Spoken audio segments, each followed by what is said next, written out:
This china is not meant to be tucked away in cabinets, only to be used once or twice or forgotten altogether.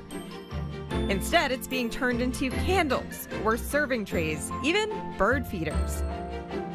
I'm Rachel Holt, and today we're checking out a Park Slope business that's seeing the beauty in turning old memories into new ones.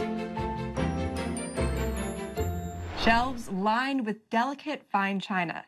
Believe it or not, some of these beautiful items used to just be collecting dust. That is, until Brooklyn Teacup stepped in to repurpose and give new life to these unique sets. Let's find out how it works. The idea for Brooklyn Teacup really started because you were out on a run one day, you saw these items that were destined for the trash. Walk me through how this evolved. I think I saw them and they were so beautiful, and the idea that they would be picked up and put in the trash was like so upsetting that I took them and I just kept thinking about what potential they had in store and what I could do with these pieces. I had no idea what I was going to do with them. I waited and waited, and then I saw that my sister had registered for a 3-tiered tray for her wedding, and I was like, this equals this. I have to learn how to create a tiered piece out of it. And so what I did from there was I called around to lots of different Brooklyn studios, and no one would drill through china for me. I don't know why. It wasn't feasible, so I said, okay, it's like YouTube University time. Taught myself how to do it, and that's kind of where it started. For a lot of us, we break a plate, that's the end. Right. But with you, you're really seeing the beauty in these imperfections, and you're giving this china new life. We've been able to turn them into things like our magnets and like mosaic planters. They're little works of art. You've gotten really creative. There's bird feeders, there's candles. Yes. What are some of those things that we can turn this china into?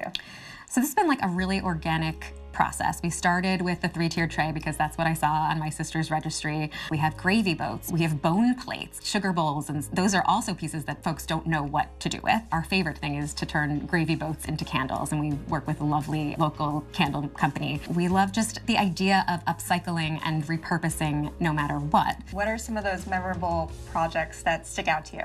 One of them is for my grandmother's 100th birthday, my grandmother who is still with us at 105. We took her china from 1941 that had been sitting in storage, of course, for about 20 years, and we upcycled the pieces into assorted ring dishes, 2 tiers, 3 tiers, teacup stands, and we gave them out to every guest who attended her birthday.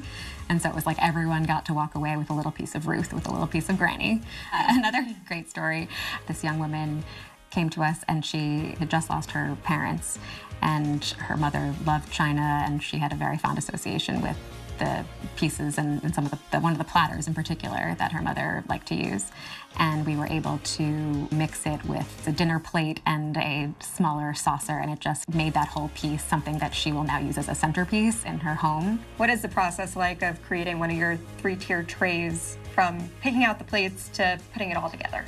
So it's a little bit of art and a little bit of science. We break it down into a saucer, salad plate, and dinner plate. That's sort of like your winning combination of 3 pieces. So what I tell customers who come to the studio is they should look for that middle piece, and that middle piece acts as a contrast piece. We pick out those pieces, then we are ready to drill. We actually take your beautiful, delicate piece of fine china and we take it to a drill press, which we have just around the corner. And that makes a lot of people nervous, but you need to keep your drill bit cool by spritzing it with water periodically so it isn't going to overheat and crack. We then are able to assemble them, and we have a topper and use that to put the pieces together.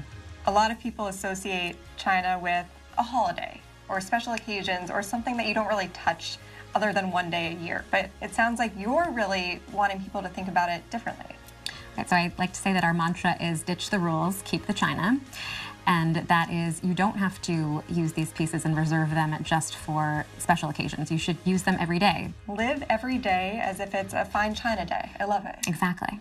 We're spilling the tea on more unique places to visit in the tri-state area and letting you in on the fun. Just visit our website, cbsnewyork.com.